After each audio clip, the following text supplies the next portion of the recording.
Hi, this is John Anderson. You're listening to Everything Fab Four on Salon.com.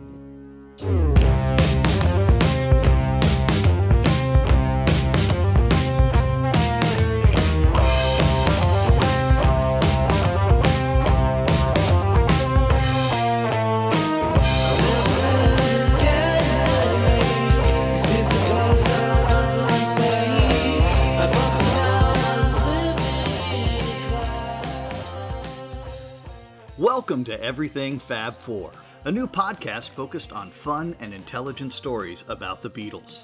I'm your host, Ken Womack, music culture columnist for Salon.com and a Beatles scholar and historian. No other band, or popular phenomenon for that matter, has enjoyed the global impact of the Beatles. They are part of our human fabric. They created an enduring music that brings people together, and just about everyone has their own Beatles story to tell. Some that are surprisingly deep and unexpected. With each episode, we'll be featuring a new guest to share their Fab Four journey, along with amazing theme music from Black Rabbit. Remember, it's a Beatles world, and everybody has a story. And I just kind of realized that they were as amazing as, people said they were, but for different reasons, really, for me. It wasn't necessarily that they were some sort of geniuses. They were a band that were given everything and then were just told, do what you want. They had the confidence of, 20 men. And I think it's just kind of magical thinking about it in that way, that anyone could do, anyone could be the Beatles. Today's guest is a British writer who found her own path in learning to appreciate, even to love, the Beatles. Stephanie Phillips is a London-based arts and culture journalist whose work has been featured in outlets such as The Independent, Time Out, The Wire, The Quietus, Noisy, NME, Kinfolk, and M Magazine. She is also a member of the black feminist punk band Big Joanie and is part of the collective behind Decolonize Fest, a London-based festival celebrating people of color in the punk scene. Her essays have appeared in non-fiction anthologies such as On Bodies, Women Who Rock, and Under My Thumb, songs that hate women and the women who love them. Phillips's nonfiction book project, focusing on the work of Solange Knowles, will be published by the University of Texas Press in 2021. In her January 2019 essay on Loving the Beatles as a Black woman, Phillips discovers a way to relate to the Beatles, even though, as a woman of color, their version of Britishness didn't reflect her own experience. Welcome, Stephanie Phillips. Well, your Beatles story is one that's very different from most who come from a kind of manic fandom. Yours comes from a very different place, right?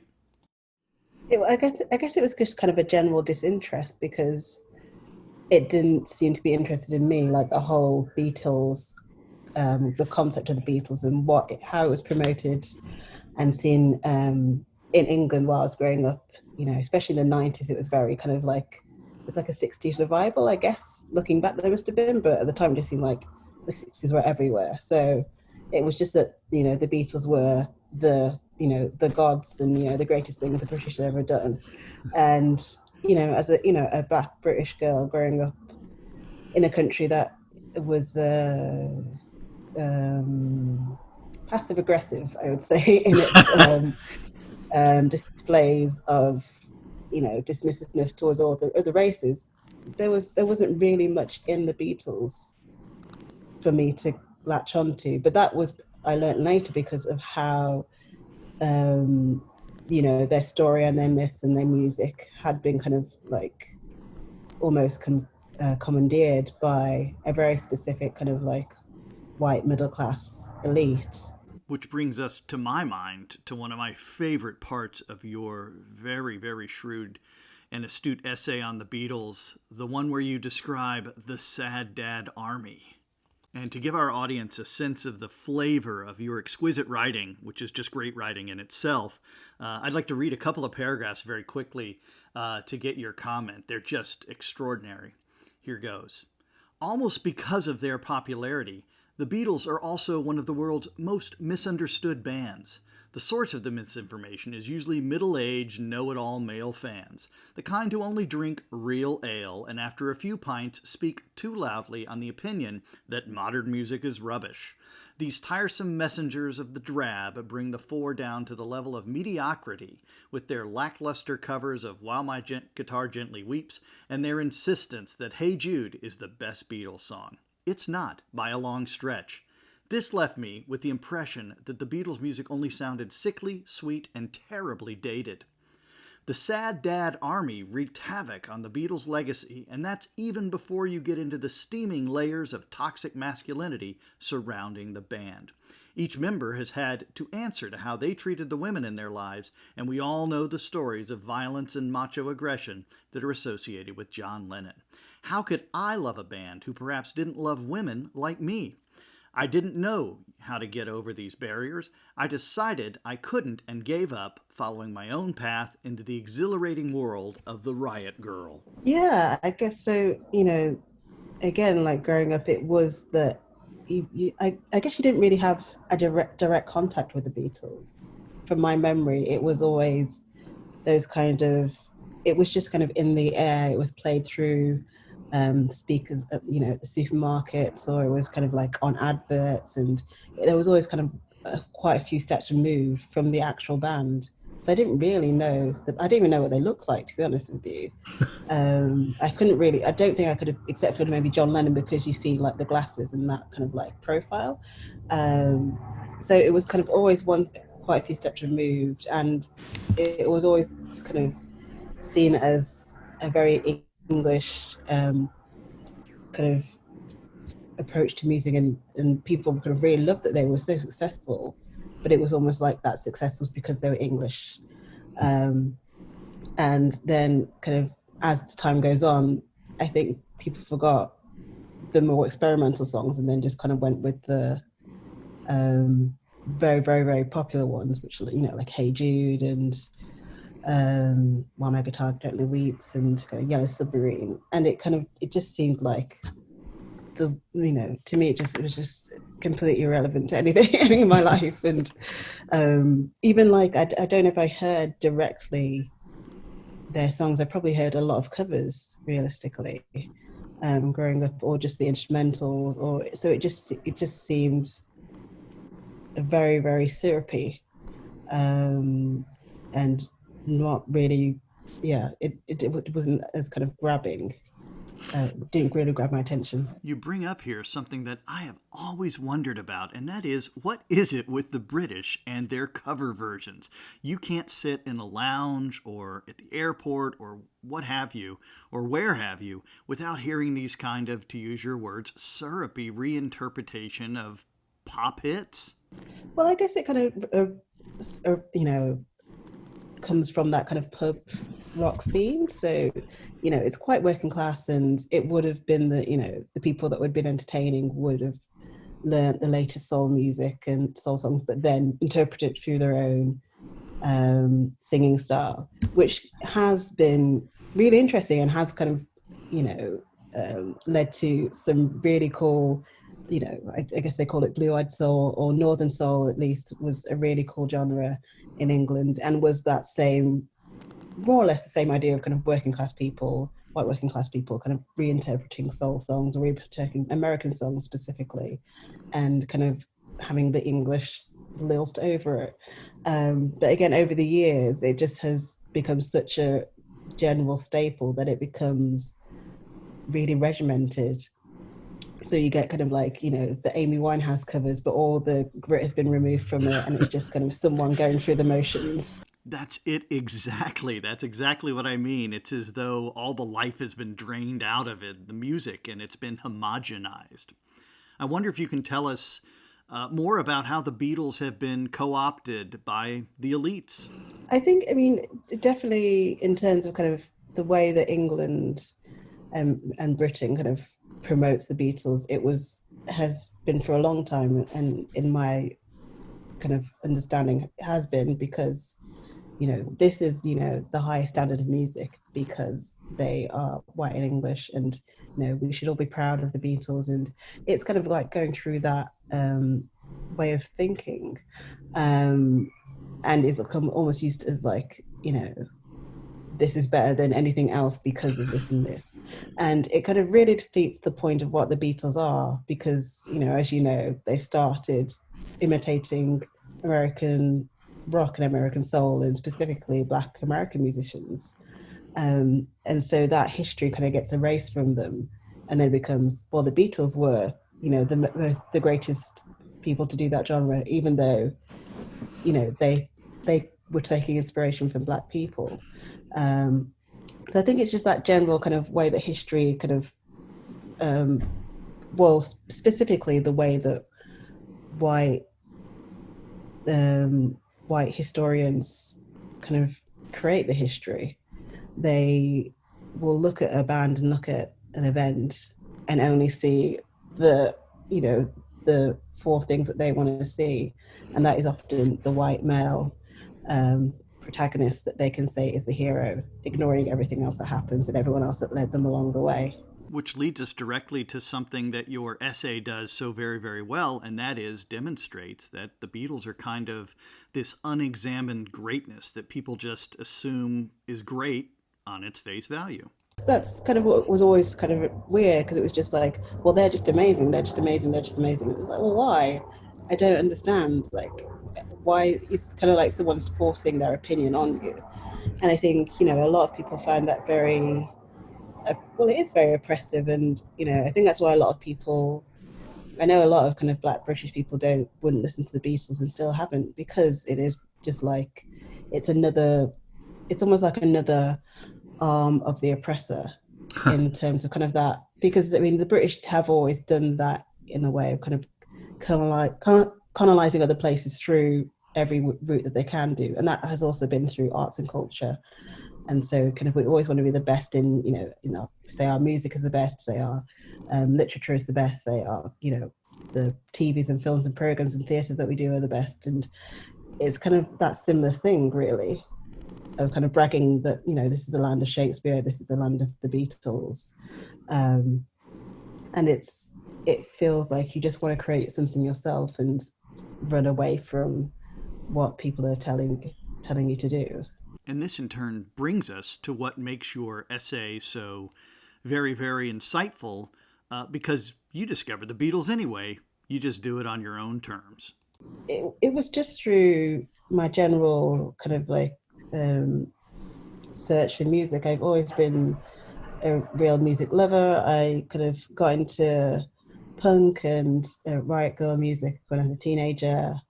And then just over the years, I started to kind of examine more and more and kind of like look at who their influences and who their influences were. And then eventually I found Throwing Muses and the Pixies, who were American bands, both from Boston. And I guess like every, you know, teenage, I just really, I guess I was about 20 or 22 maybe when I found them. I just really fell in love with their music and their drive, and it was just so kind of chaotic, but and energetic, but had a kind of a reason for being. And kind of as I kind of went over their backlog, I realized that they did covers and that they were Beatles songs, and they didn't sound like anything that would be a Beatles song to me, because again, I thought the Beatles was kind of syrupy and sickly and poppy and sweet. And they were kind of, I think the Pixies did a cover of Honey Pie, and Throwing Muses did a cover of Cry Baby Cry. And then I got into the Breeders, which was Kim Deal's band, who was in the Pixies as well.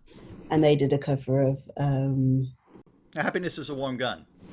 Yeah, that's it. Happiness is a Warm Gun. Which again didn't sound like the way, it was a lot darker of a song than I thought would be from the Beatles as I knew it. So that obviously, if all those bands covered that song, and I loved all of those bands so much, I thought it made sense to go and find out about these Beatles. And it happened to be that it was all from the same album, from the White Album.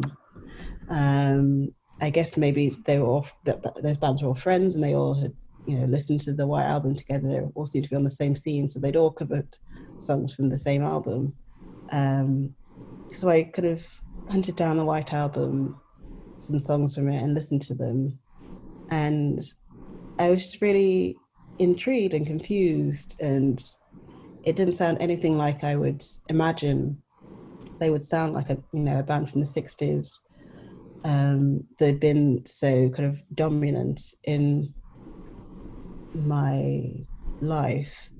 It was completely different. It was, experimental and chaotic and entrancing and kind of everything that I was told that they weren't. Gritty. And gritty, yeah. And yeah, gritty and dark. And I just kept listening to it over and over. I think I found it on YouTube. And it was a really, really interesting album for me to find at that point. And it kind of, I had to admit, it did make sense. It kind of connected all these links, because then I understood a lot of pop culture references I didn't understand before. Because everything is referenced from that album. And I realized that if I wanted to be kind of as interested in music as I am, and kind of, I play music, I write about music, I had to kind of learn more about the Beatles. And just slowly over the years, I started listening to more of their records and more of their albums. And I just kind of realized that they were as amazing as, people said they were, but for different reasons, really. For me, it wasn't necessarily that they were some sort of geniuses. It was because they were a band that were given everything and then were just told, do what you want. They had the confidence of, 20 men. And so it's kind of like, what can you create when you're that confident, when you're that privileged in a way, and when you have kind of the world at your feet. And I think it's just kind of magical thinking about it in that way, that anyone could do, anyone could be the Beatles. We'll be right back with more from Stephanie Phillips. We're back on Everything Fab Four with Stephanie Phillips. Stephanie, we were just talking about this idea of labeling parts of our culture as the works of genius. I wonder, why do we do that? Why are we so quick, almost in a knee-jerk reaction, to describe the things that we love as genius? I don't know. I guess there's this weird way of wanting to understand how things come to be, because I guess sometimes it seems confusing. But I guess if you ask, when I look at any interviews by, any of the members, they're just very honest. They just, they say, we put 2 and 2 chords together. We thought these words sounded nice, and then we went along with it. And it isn't really like they were kind of, doing anything in particularly different to anyone else. They were just very precise in the way that they were doing things, and they were very confident about themselves, and they knew that they were good. So I think, there's this kind of human need to kind of distinguish and have a hero, the genius that is better than the rest of us. And also I think it is, again, that kind of idea of like wanting to have the male hero, the white male hero that is kind of better than the rest of us, and that we can say, well, this will make me feel good as a white man because then I can see myself reflected. And I think that is a lot of it, in terms of kind of not wanting anyone else to be at the top because you want to see yourself reflected in your heroes. And of course, all of this transforms the Beatles into a kind of nostalgia act, right? Instead of what they really are, they become the emblem of the sad dad army, as you wrote, the ones who sit around in pubs with the right kind of ale, reminiscing about the way things used to be and the way things should be in their minds. Yeah, I mean, like, and that's the thing, like, it's kind of sad because you're listening to this music, but probably not that in depth, because if you were, you would hear it reflected in practically every band that's going around now. I mean, I don't know if there is many bands that haven't been affected by the Beatles. I mean, I was, and I didn't even realize I was being affected by them. So it's impossible to kind of say that modern music is rubbish, because modern music is the legacy of the Beatles and the legacy of the Stones, and kind of all those bands that were around at that point. They had such a wide reach that you can't really get away from them. Right, and we could even be more reductive and say all the Beatles are, the legacy of the great composers who knew that you Yeah. need a bass line and you needed percussion and drama and a great melody. Yeah. Yeah, they were just kind of, they were good at their craft, and they, worked hard at it. And that's kind of the brilliant thing about it, which I find really, I don't understand why people don't want to know that, because to me that's so intriguing. That means that anyone could be the Beatles, and we could have a Beatles tomorrow, and that's so exciting. I can't wait for the next one. I totally agree with you. Yeah. And um, the idea that there are these geniuses, and you also point this out very well in your essay, kind of robs them of the more interesting human story, of Mm. people being ambitious and uh, realizing at some level, we're only here for a while as a group or as human beings, and let's do this. Yeah, That's it. I mean, that's the excitement of art and creation and all that good stuff. exactly. I mean, I feel like that was kind of something that they all, it seems like they just got, went from when they first got together. They were just, they knew that they were very ambitious. They knew what they wanted to do, and they worked really, really hard to get there. So to kind of take that away from them and just kind of pretend that they just happen to be this band, it isn't like that. They worked really hard. um so you kind of have to kind of put everything into context, I think.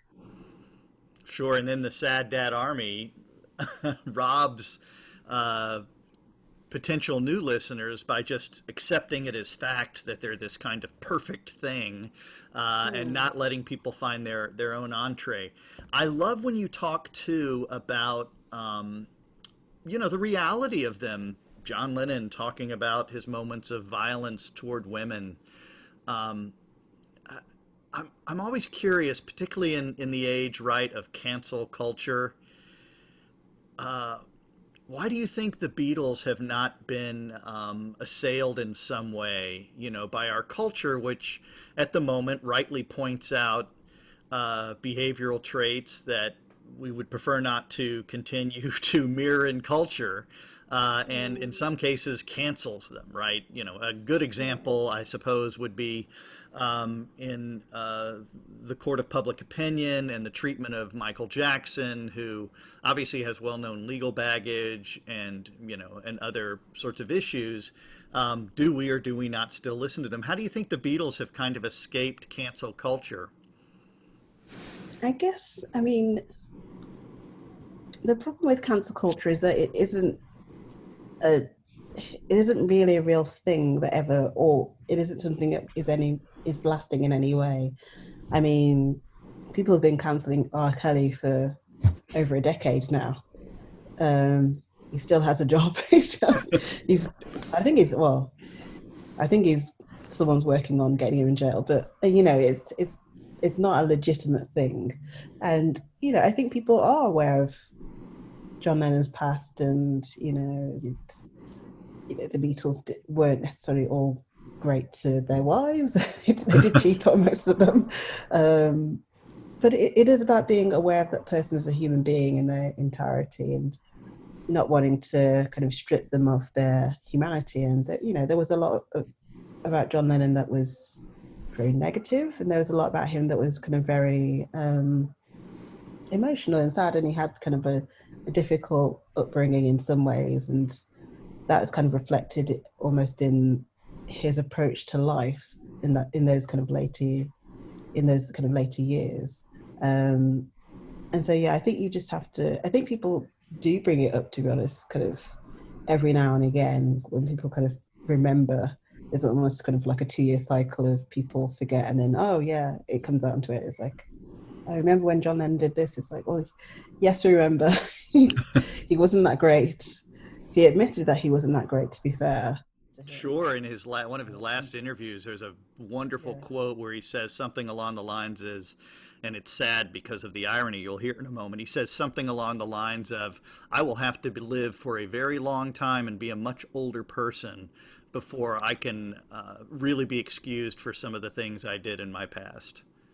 Yeah, I mean, yeah. wow, And that's it's, a yeah, that's, blistering self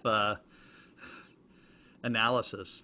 yeah, exactly. And that's a very hard thing to come to, actually, I think, in terms of being that self-aware. I don't know many people that could do that. No. um, but yeah, I think you just have to take that person as they are. And there is a difference between the person and the art, I would say.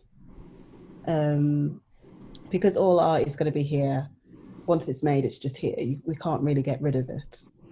And it has to be kind of critiqued within its context. So you have to look at, I don't know which song, those particular songs he wrote about himself, and then be able to analyze it, looking at how he was and what he meant. And, we can't really pretend it didn't happen. That's right. And that's right. We can't pretend that the human failures didn't happen, but like you just said, we can't pretend that the art isn't made and concretized and will live forever in some interesting digital form, probably. I remember listening when cancel culture was coming for Michael Jackson, and of course the allegations are horrible. Proven and unproven, they're just horrible. And then I listened to the "Don't Stop Till You Get Enough," which is an incredible recording, right? With so much, to borrow your phrase from earlier, magic and panache. It's all there. And, I can separate this terribleness from the distilled pure beauty of the moment that created that song, I suppose. Yeah. Yeah, I mean, I get, and again, it depends on the individual and then what your connection to that artist and their work is. Because if it's something that means a lot to you, and you can kind of find a connection there, it is still going to be there. I guess we're probably not going to get rid of Michael Jackson records. I mean, and I guess we can't even. I mean, there are some, for example, R. Kelly records where the song is more or less about him liking younger women, and it's very explicitly said, and that's something that his fans have to deal with, because you can't really deny what he was talking about in the songs. So you have to be honest with yourself and be honest with the artist and come to terms with it in some sort of way.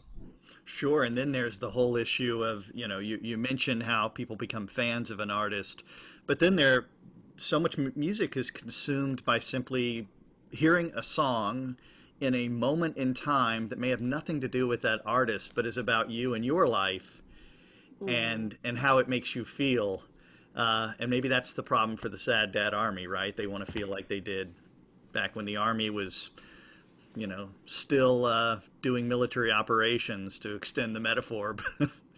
Yeah, I think it's definitely kind of about wanting to kind of feel youthful again, but also to just feel like you have some relevance. Um, to me, it just seemed like it's more about them wanting to be John Lennon, but not having the the guts, the wherewithal, the confidence to just do it themselves. So they have to kind of put the headphones on and listen to it and kind of like tell everyone else that this is the best music in the world. This is I'm going to read you to you again. This is such a well-wrought phrase and concept. In a world where black bodies are policed at every available moment and black joy is looked on with suspicion, there is rarely an opportunity for black people to dream freely. It's why I always tell my friends about the power of the Beatles, though my sales pitch often falls on deaf ears. Who would believe black people could find respite in the words of four white guys from Liverpool? Yeah, I've read that. Yeah, you sure did, and it's beautiful. Yeah. But how is it then that that you can and help black friends understand that while the Sad Dad Army and other parts of British culture have sort of built a wall around the Beatles, that there still is a way in for them? I guess for me, it's about the individual journey. So I had to kind of completely forget about the Beatles and kind of find my own way in.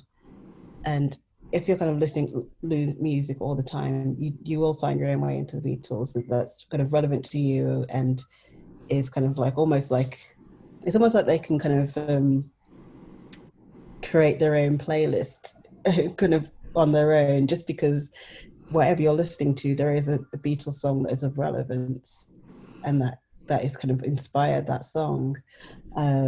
So I think it's more about kind of taking it in your own time, and also kind of like understanding kind of Black history, Black British music history and Black American music history, and kind of seeing how linked they were. You know, in the 60s, people are, aware that, the Stones were very, very, very influenced by American music. The Beatles were very, very influenced by Black American music, and that history and that legacy is in there and is still kind of at the roots of rock and roll. And I feel like that's something that Black people should kind of take advantage of and celebrate, because it's our legacy and it's our kind of influence and our inspirations that have created this music. And there wouldn't be a Beatles without the things that kind of African Americans were doing in the 50s and 60s. It just wouldn't happen. So then where would you recommend people start on their Beatles journey? Sometimes I think the best Beatles albums are maybe like the first couple, because they're just so honestly kind of like, they weren't really expecting anything, so they just decided, we'll write some pop songs and they'll just be like kind of cute, and it's just kind of like a really lovely introduction to them. But I think the White Album's a really cool introduction because it's kind of so well known. It's, people know the name The White Album at least.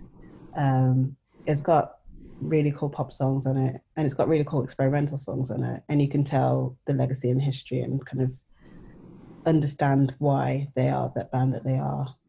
If we could pretend for a moment, and maybe it feels like this right now during COVID, but that you were on a desert island, what would be that one Beatles song you would want to have with you? Oh my gosh. Oh, that's really hard. Oh, it would have to be something happy, because I feel like I always live 8 days a week, because that's just so sweet. Or I Want to Hold Your Hand. Mm-hmm. But maybe I'd just be really depressed. No, I'll listen to Tomorrow Never Knows. That's a good one. And it's loaded with all sorts of sound and imagery. Before we sign off, I wonder if you could tell us a little bit about your book that you're coming out with on Solange Knowles. Yeah, so I started working on the book a couple of years ago, and it's finished now. Hopefully it should be out next year. But the book is kind of going to be looking at her life and looking at her work, and I'm going to try and argue that Solange matters to the world because she kind of took this unconventional path that was kind of directly opposite to the way that her sister went about her pop career, and kind of those unconventional kind of leaps and bounds were what led her to be the kind of artist that she is, that's kind of so important to so many people and so important to the Black community as well. That really sounds like something we can all be looking forward to, and you've already done great service to our understanding of the Beatles by helping us to take issue with the genius myth. It just makes the music more enjoyable to me, I think, to kind of feel like you're kind of really getting into what John was thinking at this moment, what George was kind of like trying to get through, with this moment. I mean, the thing that I really love about the Beatles, I realized, was that even though I'm sure they were like super, super confident guys and like really kind of, egotistic maybe outside of the recording studio, on record I feel like I can't hear their egos. I feel like it's just, if there needs to be a drum solo here, there will be. If not, there isn't. There needs to be a guitar solo here, there will be. If not, there isn't. There's no one kind of like, kind of that heavy rock thing of like passive aggressively playing the guitar solo for too long or too loud. It's just kind of like everyone working in tandem as a machine to make these kind of epic little pop songs. And I feel like that's really, really, really intriguing to hear, that they were able to constantly do that no matter how their relationship was at the at the time, or what was going on in the band. It just always kind of came out as just, no ego. No ego indeed. Well, thank you so much for being here today with us, Stephanie. And if listeners would like to learn more about your work, I strongly encourage them to go to audiofemme.com, AUDIOFEMME.com, to see the Only Noise series, where they'll be able to find your exquisite essay. Thank you so much for being here with us on Everything Fab Four. Everything Fab Four is presented by Salon.com, the premier news, politics, innovation, and arts website. For more information, visit everythingfab4.com, where you can learn more about our podcast and my latest Beatles-related book, Living the Beatles Legend, The Untold Story of Mal Evans. The Everything Fab Four theme song, Seize the Day, is provided courtesy of Black Rabbit, the high-octane Beatles cover band, an innovative psychedelic rock project from Rockaway Beach, Queens in New York City. Like what you heard today on Everything Fab Four? Be sure to subscribe, give us a rating, and recommend the show to your friends. Plus, you can follow us on Facebook and Twitter at EF4 Podcast. Distributed by Salon.com, Everything Fab Four is a Wonderwall production. Remember, it's a Beatles world, and everyone has a story.